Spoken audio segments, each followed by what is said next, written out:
Now we're going to head to El Salvador, where back in February, the president announced he was moving thousands of high-ranking gang members to the country's new so-called mega jail.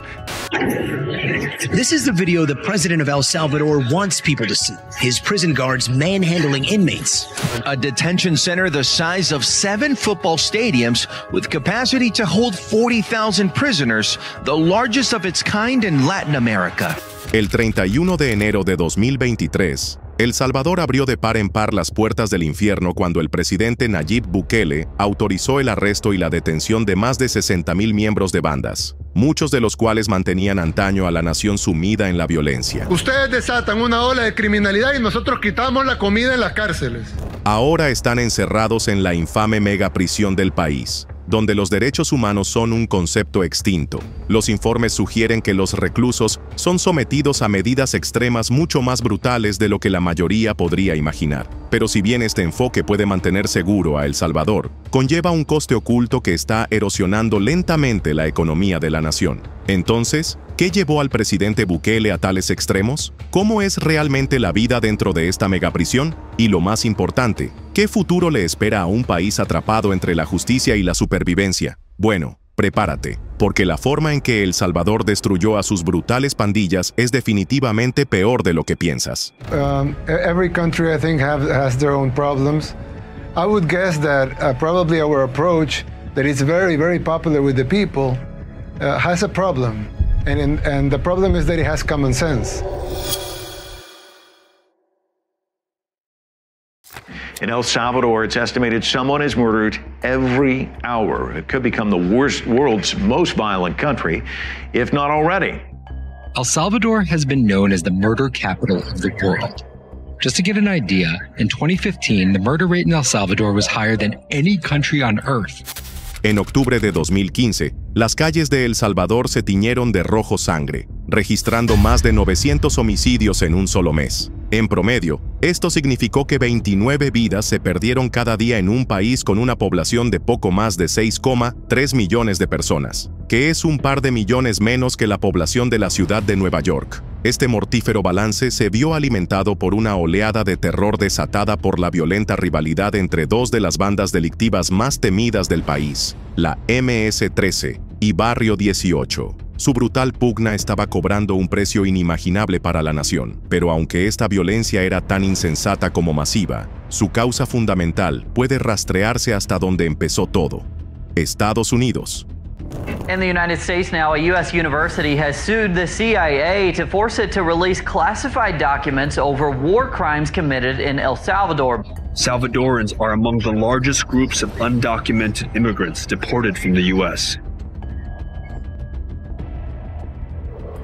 Durante la Guerra Civil Salvadoreña de 1979 a 1992, Estados Unidos desempeñó un papel activo en el entrenamiento de civiles salvadoreños para los conocidos Escuadrones de la Muerte centroamericanos. Desde el principio, Estados Unidos supo que estas fuerzas estaban implicadas en actividades de asesinato, y aún así, siguió financiándolas hasta 1989. La única razón por la que se cortó esta ayuda de Estados Unidos es que un destacado sacerdote fue asesinado por uno de estos asesinos, lo que provocó que el gobierno estadounidense fingiera sorpresa y actuara como si acabara de darse cuenta de que, de hecho, eran asesinos. En esta época se produjo la primera oleada de migración a gran escala de Centroamérica a Estados Unidos. Hay que tener en cuenta que la violencia de las bandas ni siquiera era un problema entonces. Sin embargo, Estados Unidos apoyaba económicamente la misma guerra que obligó a estas personas a huir de sus hogares en busca de refugio, y fue su asentamiento en suelo estadounidense lo que formó las primeras pandillas salvadoreñas. Se encontraron aislados en el sur de California y en Los Ángeles, donde dominaban otras comunidades étnicas, así que, por supuesto, tuvieron que formar un grupo similar a una banda para protegerse. Este grupo se llamaría más tarde la Mara Salvatrucha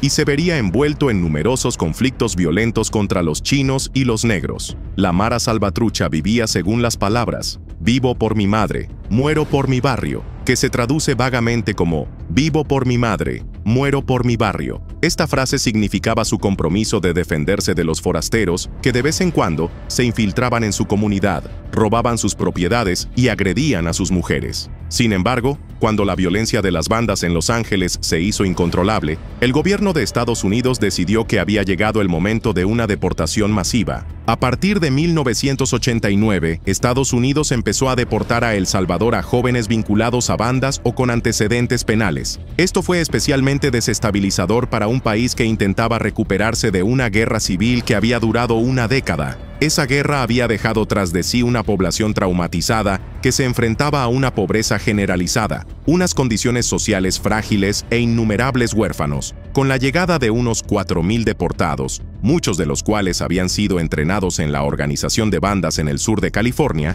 El Salvador sencillamente no podía hacer frente a la gran afluencia de pandilleros. Por otra parte, estos pandilleros retornados volvían a un país con graves problemas económicos y sociales. Las estructuras familiares se habían desmoronado y la estabilidad financiera y cultural se había visto profundamente afectada. Además, la nueva Policía Nacional de El Salvador, formada en virtud de los acuerdos de paz y compuesta por antiguos militares y guerrilleros, era demasiado débil para hacer frente con eficacia al nuevo problema de las bandas. Así que, sin políticas de reintegración ni apoyo psicológico, estos individuos fueron abandonados a su suerte en medio del caos. Además, la falta de programas gubernamentales de rehabilitación provocó el abandono de los jóvenes, fomentando una mentalidad depredadora. Y a medida que la violencia se normalizaba, las bandas se volcaron cada vez más en actividades delictivas, convirtiendo la extorsión en la piedra angular de sus operaciones. Esto preparó el terreno para que el Mesías de El Salvador, Nayib Bukele, interviniera y acabara con ellas,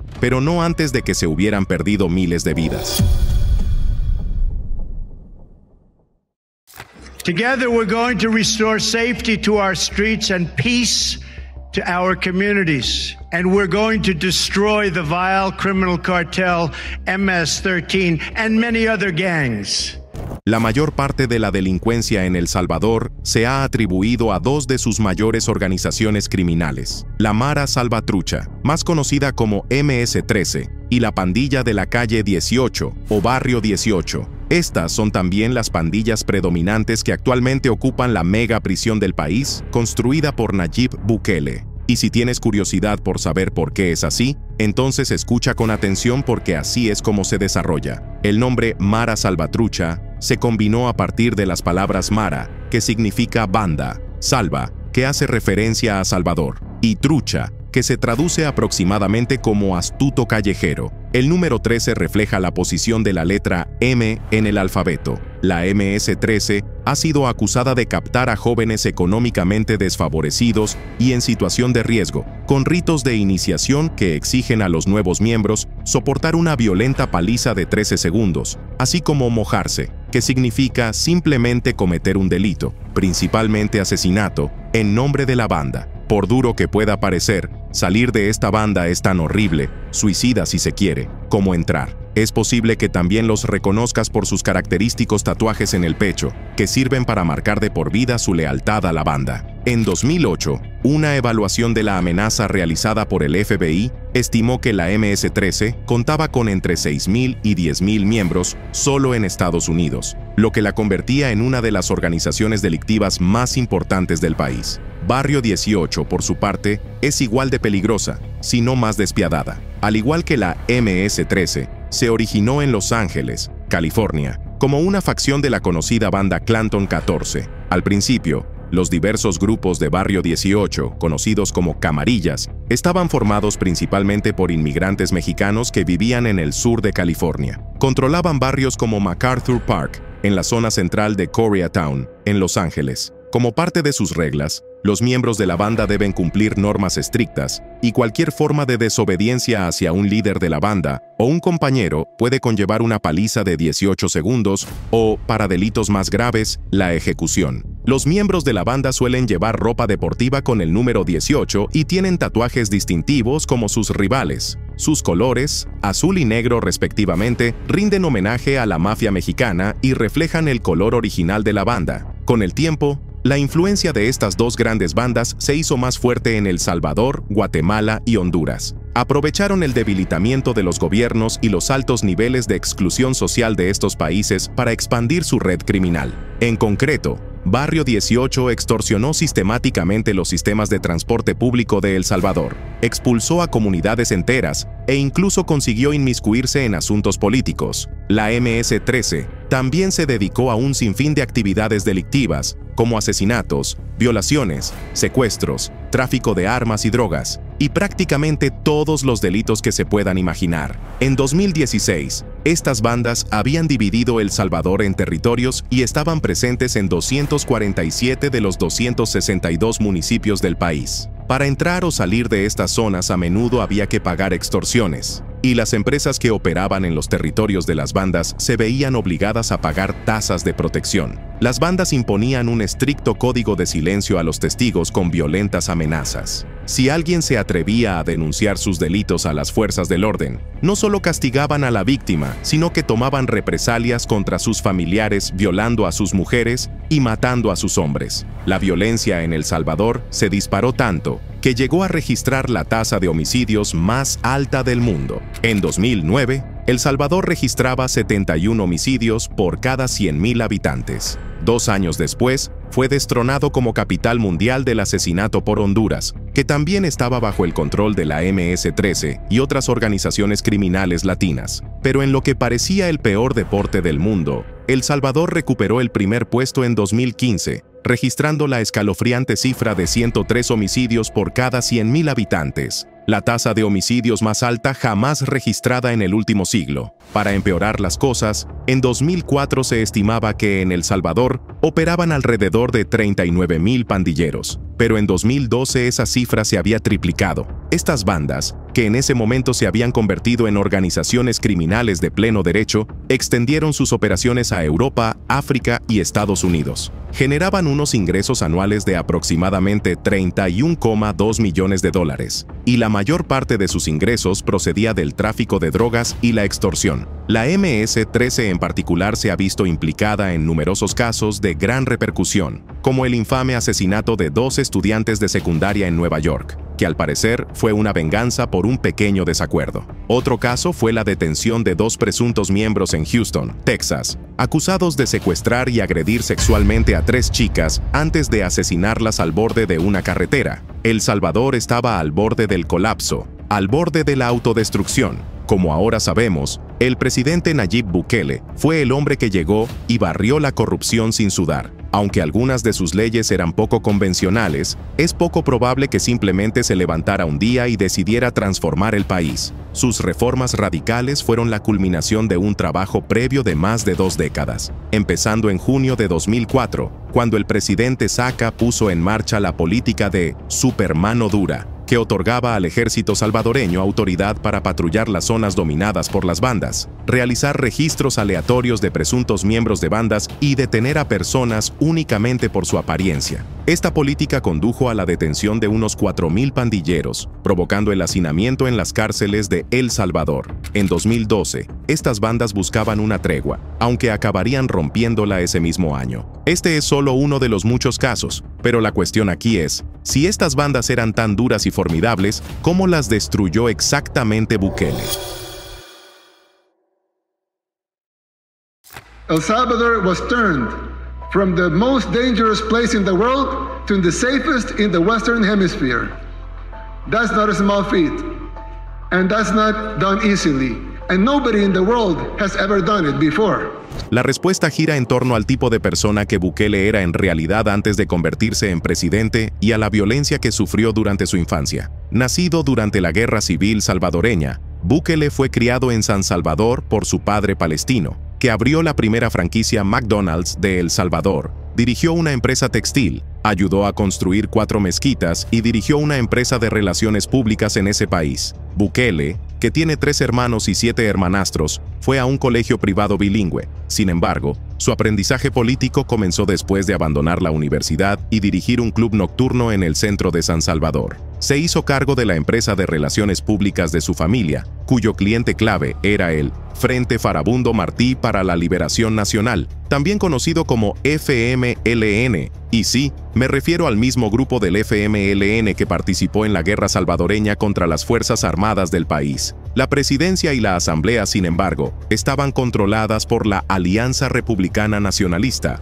o ARENA, que fue fundada, a principios de los 80, por un miembro de un escuadrón de la muerte de derechas. El partido se dirigía principalmente a la élite empresarial, pero entre sus miembros había exmilitares y conservadores religiosos. En 2009, una acumulación de escándalos de corrupción lo hundió, permitiendo al FMLN hacerse con el poder, que mantuvo durante la década siguiente. Como había hecho negocios con ellos, Bukele, a través de un par de conexiones, lanzó una candidatura autofinanciada para convertirse en alcalde de Nuevo Cuscatlán, un municipio de El Salvador. Ganó las elecciones y, debido a la enorme repercusión que creó, el FMLN le animó a presentarse a la alcaldía de San Salvador, cosa que hizo. Para entonces, el FMLN intentaba ensuciar su futuro político con su turbio pasado, momento en el que Bukele se vio obligado a cortar con ellos y fundar un nuevo partido, el que le llevó a ser presidente. 1 de junio de 2019,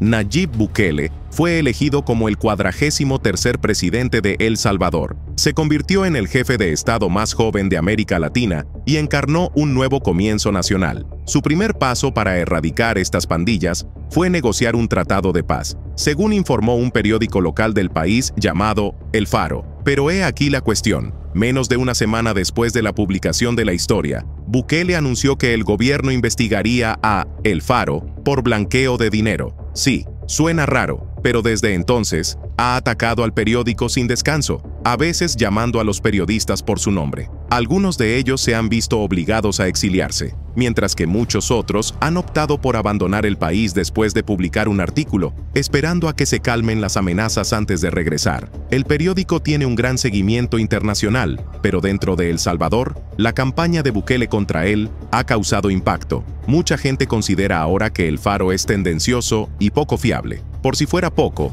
la Asamblea Nacional Salvadoreña aprobó una cuestionable ley para impedir que los medios de comunicación informen sobre la situación de las bandas. Los periodistas pueden ser condenados a 10 años de cárcel si reproducen o transmiten información que pueda proceder de fuentes pandilleras o que pueda sembrar el pánico en la población. ¿Por qué Bukele promulgó estas leyes? Bueno, todo se reduce a los grandes planes que tenía para detener la violencia de las bandas. En marzo de 2022, miembros de la MS-13 desataron una ola de violencia y mataron a 87 personas en solo 3 días. El Salvador tiene un pasado violento, pero esta masacre destacó por su brutalidad. Su objetivo eran personas sin conexiones con la delincuencia. Un vendedor de fruta, un instructor de surf, un ama de casa, un zapatero. Casi todo el mundo era presa fácil. Pero este ataque no fue aleatorio. Fue un mensaje despiadado dirigido a una persona, el presidente Nayib Bukele, que había prometido reducir drásticamente la delincuencia y transformar la imagen de El Salvador. La banda dejó los cadáveres a lo largo de la carretera que lleva a Surf City, la renovada zona costera de Bukele, destinada a atraer a turistas internacionales. Esta espeluznante matanza acaparó titulares en todo el mundo y empujó a Bukele a adoptar una respuesta de línea dura. La represión de Bukele comenzó con el estado de emergencia. Aplicó políticas que mezclaban a miembros de bandas rivales en prisión, una táctica evitada en el pasado para prevenir la violencia entre rejas. Las autoridades dispusieron a cientos de presos, con el torso desnudo y apretados en filas, en fotos destinadas a intimidar a otros miembros de bandas. También promulgó medidas legales extremas, todo bajo el pretexto de la democracia. Las nuevas políticas despojaron a los salvadoreños de derechos básicos como la defensa legal y la libertad de circulación, flexibilizaron las normas sobre detenciones e incluso autorizaron la vigilancia estatal de las comunicaciones civiles. Includes that arrests can be made without a warrant and detainees no longer have a right to a lawyer. Private communications of all citizens can also be accessed by the government. En virtud de estas nuevas leyes, las fuerzas de seguridad lanzaron un ataque rápido y agresivo contra las bandas, deteniendo a sus miembros y presuntos socios sin órdenes judiciales ni pruebas sólidas, lo que aceleró considerablemente el proceso en comparación con las medidas enérgicas adoptadas anteriormente por otros presidentes. Para poner en contexto la eficacia de esta ofensiva, El Salvador registró 33,000 detenciones en los primeros meses. Esto se suma al hecho de que el estado de excepción ha suspendido los derechos constitucionales a la defensa legal, ilegal, lo que permite a las autoridades detener a personas indefinidamente por cargos imprecisos sin necesidad de una orden de detención o pruebas que lo justifiquen. A los detenidos también se les niega el derecho a comparecer ante un tribunal en un plazo de 72 horas tras la detención, y los abogados y las organizaciones de la sociedad civil informan de que no pueden comunicarse con los detenidos. En la actualidad, las detenciones se basan a menudo en información de inteligencia no verificada, rumores e información procedente de lugares poco habituales, como perfiles de redes sociales. Además, el gobierno de Bukele ha promulgado nuevas leyes destinadas a mantener encarcelados a los miembros de las bandas durante periodos más largos. Se han agravado las penas de cárcel por pertenencia a bandas, y ya no existe la opción del arresto domiciliario para las personas asociadas a estas bandas. Pero si te parece una locura, tengo que decírtelo. Dentro de la mega prisión de Bukele es mucho peor. En Tecoluca se encuentra el Centro de Reclusión de Terroristas, CECOT, que es una prisión de máxima seguridad diseñada específicamente para alojar a pandilleros de alto rango y notoriamente peligrosos. Y no es de extrañar que quienes ingresan en el CECOT rara vez o nunca vuelvan a ver la libertad. En el interior del CECOT, guardias enmascarados vigilan de cerca a los reclusos tatuados y sin camiseta que son introducidos en celdas abarrotadas. Las duras luces artificiales contribuyen a crear una atmósfera tensa, llena de miedo y con la amenaza constante de la violencia. Este centro es enorme, construido para albergar a unas 40,000 personas, aproximadamente el doble de las que llenarían el Madison Square Garden. A menudo, los reclusos son transportados en autobuses abarrotados, con las cabezas rapadas y las manos atadas a la espalda, lo que pone de manifiesto el estricto control que se ejerce aquí. En una escena impactante, filas de presos se agachan con la cabeza gacha, vigilados atentamente por guardias armados.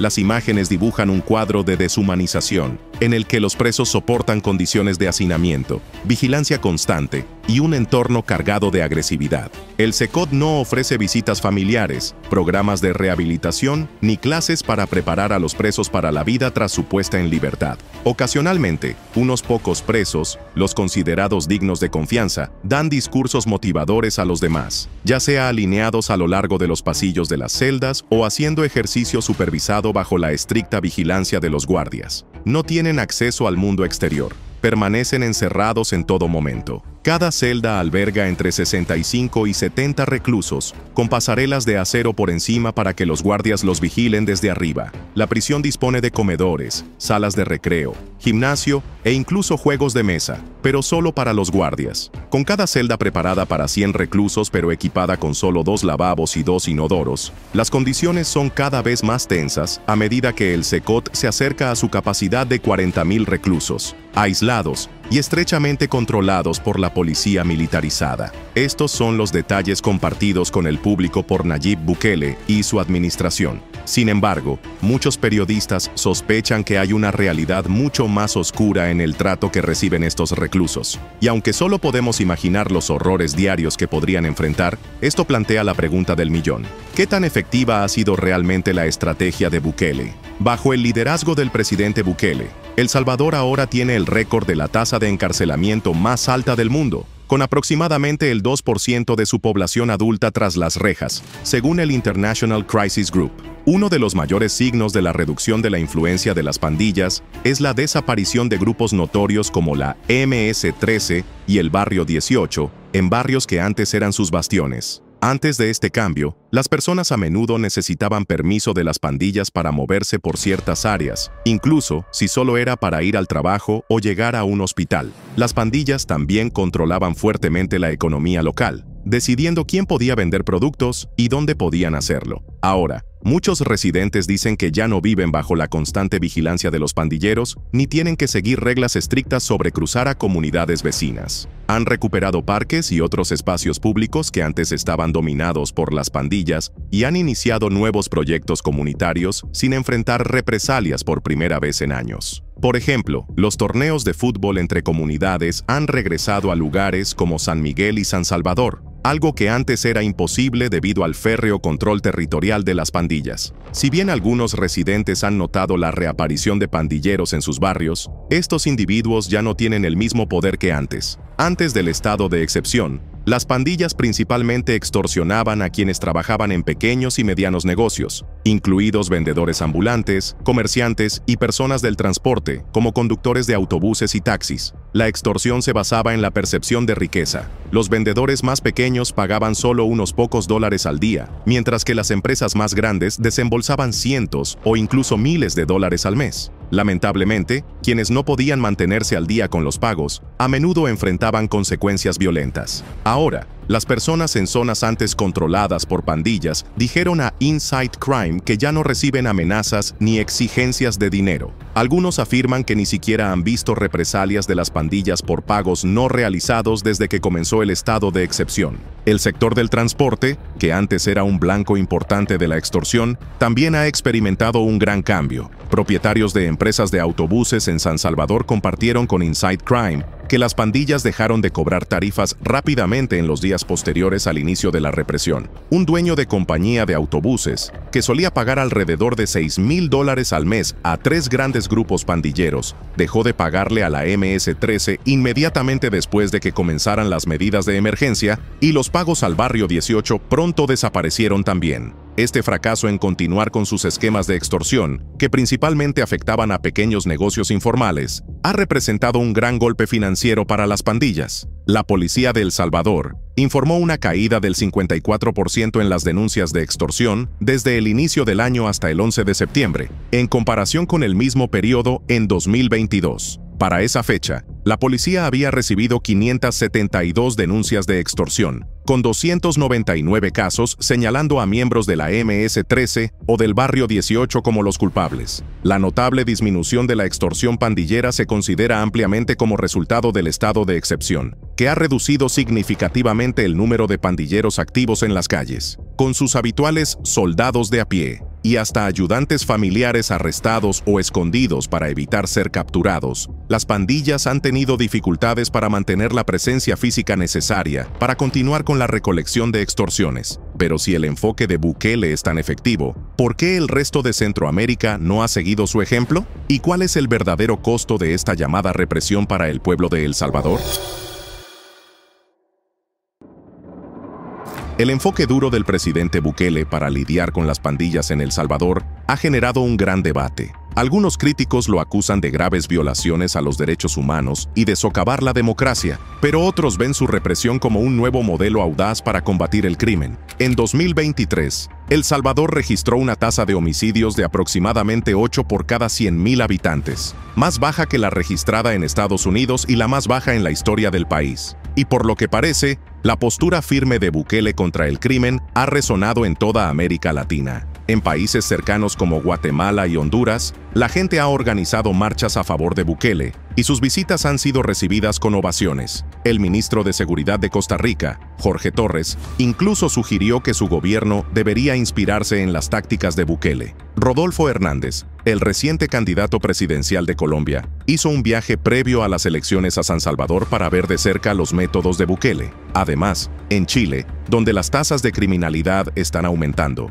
los desfiles callejeros en apoyo a Bukele se volvieron virales en redes sociales. En esencia, los críticos de Bukele en América Latina son relativamente pocos, y cuando el presidente de Ecuador, Guillermo Lasso, expresó cierta cautela, diciendo que Bukele podría estar yendo demasiado lejos, su opinión fue rápidamente descartada. De hecho, las encuestas sugieren que Bukele es más popular entre los ecuatorianos que cualquier político de su propio país. Sin embargo, a pesar del amplio apoyo a su postura, adoptar el enfoque de Bukele será mucho más difícil para cualquier otro país latinoamericano. Históricamente, América Latina ha probado diversas tácticas en la lucha contra el crimen organizado, a menudo inclinándose hacia enfoques agresivos y de estilo militar. En Colombia, por ejemplo, la guerra total del gobierno contra el cartel de Medellín durante el periodo de narcoterrorismo de 1984 a 1993 desató una ola de atentados, asesinatos y violencia a gran escala. El expresidente de México, Felipe Calderón, lanzó una ofensiva militarizada contra los infames carteles del país entre 2006 y 2012. Pero al final de su mandato, la tasa de homicidios se disparó y siguió alta debido a las luchas de poder entre los grupos criminales. Por otro lado, estrategias menos confrontativas, como negociar con grupos criminales, a veces han mostrado cierto éxito, aunque no son infalibles. Por ejemplo, hacia el final de la era del narcoterrorismo en Colombia, el gobierno intentó negociar con Pablo Escobar, el líder del cartel de Medellín. A cambio del cese de los atentados, Escobar recibió una sentencia reducida y se le permitió construir su propia prisión de lujo, equipada con canchas de fútbol y guardias de su propio grupo. Aunque esta política de sumisión fue vista como humillante en Colombia y en el extranjero, logró reducir temporalmente la tasa de homicidios entre 1991 y 1992. México también ha experimentado con enfoques menos confrontativos. Durante los 70 años de gobierno del Partido Revolucionario Institucional, PRI, el gobierno manejó la violencia de los carteles supervisando directamente las operaciones criminales a través de la Dirección Federal de Seguridad, el equivalente mexicano del FBI. Brasil ofrece otro ejemplo. Desde los años 2000, un acuerdo informal entre las fuerzas del orden y la poderosa pandilla Primer Comando de la Capital, PCC, ha convertido a São Paulo en una de las ciudades más seguras del continente. En cada uno de estos casos, la consolidación del poder en uno o dos grupos criminales permitió estas negociaciones y mantuvo la violencia entre carteles bajo control. Otro aspecto clave es que la campaña antipandillas de Bukele ha endeudado gravemente al país. Organismos financieros internacionales estiman que, para 2027, El Salvador podría comprometer el 97.5% de su PIB para mantener estas medidas. Bukele ha canalizado miles de millones de dólares en mantener a las fuerzas de seguridad constantemente en patrullaje y en el pago de salarios para policías y militares.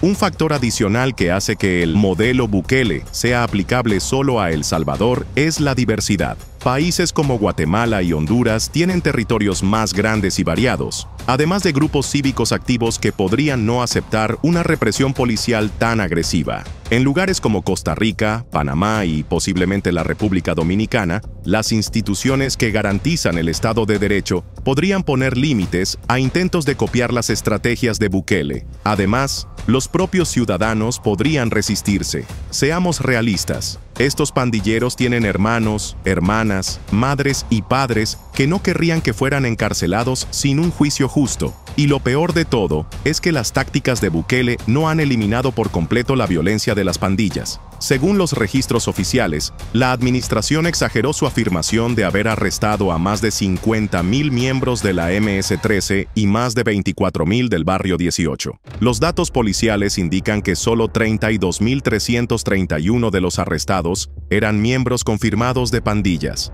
mientras que el resto eran sospechosos o estaban bajo investigación. Aproximadamente el 36% de los pandilleros conocidos y sus colaboradores siguen en libertad, sumando más de 42,000 personas. Además, Bukele ha enfrentado acusaciones de lavado de dinero para el líder venezolano Nicolás Maduro. Uno de sus financiadores, Juan Luis Merino, un empresario salvadoreño y ex líder guerrillero que ha apoyado las campañas políticas de Bukele, también estuvo vinculado previamente al tráfico de armas para las FARC en Colombia. Entonces, ¿la estrategia de Bukele funcionaría en otros lugares? Tal vez, pero otros países corren el riesgo de copiar los aspectos más oscuros de El Salvador en lugar de sus logros. Los líderes que intenten imitarlo podrían enfrentar caos, con grupos criminales multiplicándose y utilizando su poder de fuego para contraatacar, reduciendo los espacios para la sociedad civil y la transparencia, y generando cárceles sobrepobladas. A pesar de su éxito en la reducción del crimen, el modelo Bukele tiene un costo enorme.